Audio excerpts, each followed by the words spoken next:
আমি প্রবাসী ব্যাংক থেকে লোন নিয়ে বিল্ডিং করতে চাই, এটা করা যাবে কি না? বিষয়টা আমার জানা খুব দরকার।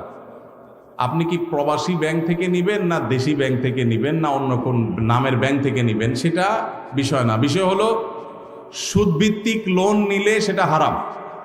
কোন ব্যাংক থেকে নিচ্ছেন সেটা ম্যাটার না। ব্যাংক থেকে যদি সুদভিত্তিক লোন নেন সেটা কি হারাম। আপনি বাড়ি করার জন্য সুদভিত্তিক লোন নেন, সেটা হারাম হবে। প্রয়োজনে আপনি ভাড়া বাড়িতে থাকবেন, কুড়ের ঘরে থাকবেন, কিন্তু হারামে জড়াবেন না। আল্লাহ আমাদেরকে বুঝদান করুক। বেশিরভাগ গ্রামে শহরে এখন মানুষ কথায় কথায় সুদের কারবার করে। সুদ যে কত ভয়াবহ! আল্লাহ তাআলা সুদের কারবারকারীকে যুদ্ধের ঘোষণা দিয়েছেন, যুদ্ধের ঘোষণা। ফাআযানু বিহারবি মিনাল্লাহি ওয়া রাসূলি, ভয়ঙ্কর ব্যাপার। কিন্তু গোটা পৃথিবীর অর্থনীতি দাঁড়িয়ে আছে সুদের উপরে। অনেক দীর্ঘ আলোচনা দরকার, আমার হাতে সময় নাই। আমি গোটা পৃথিবীর সংশোধনের দায়িত্ব নেই নাই, আমি আমার দায়িত্ব নিয়েছি। আল্লাহ আমাকে আমার সময় জিজ্ঞাসা করবে। এজন্য আমি সুদের কারবার করব না ইনশাআল্লাহ।